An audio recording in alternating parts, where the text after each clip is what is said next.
If you choose your trauma and you choose to make that your identity, that's a you thing. But nothing is impossible to get out of. It is way harder for some, way more challenging. Yeah. It can feel like it's impossible, I but get it's it. not. But somehow there's a lot of people who don't believe that. And I think the problem is that they're fed the wrong message.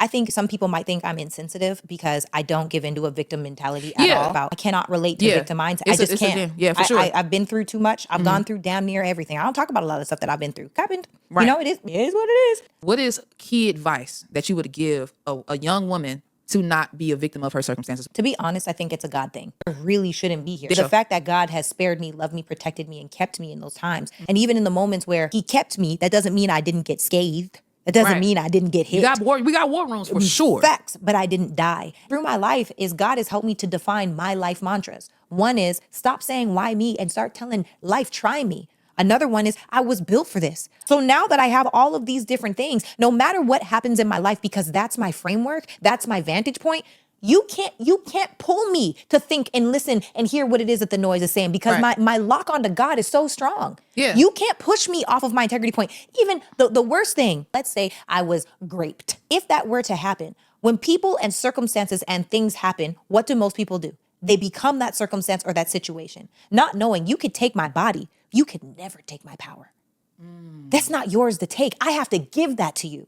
And it's the same thing with our days when we get stressed out and we're giving energy and we're sleeping with these men and we're giving away our power. Right. You can't take my power, nor will I give it to you. So now I'm in a space, and this goes back to even dating and self-love. Until you get to a place where you truly harness, believe in, and know the power that you have inside of you, you don't just know who you are, you know whose you are. And I'm getting emotional just thinking about it, because I really feel like there aren't enough people that understand the power inside of themselves. There's too many Don't people that cry, are Sarah. becoming victims to what is happening inside of their life. And I hate that for them, because nobody can take your power away. Nobody.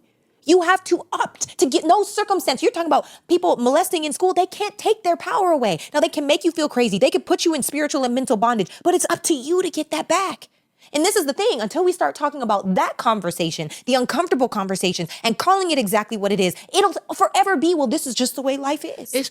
But Sarah, it's hard. I know it's hard. But so it's like it's always easier to say, but when it's time to face your demons, when you have to face a supernatural being to break down strongholds and generational curses, that's Yes. just not something that just comes off a whim. I agree with that's you. That's a fight that you don't even know if you were going to come out on the other But side you of. do know. You How do have to know. you- Because sometimes if people you don't know know that. God, then you know that. For me, in my mind, I'm not saying it's not hard. Not if you have a false you have a false misconception about God. And that is a you thing. It's not necessarily That is a you a choice. thing.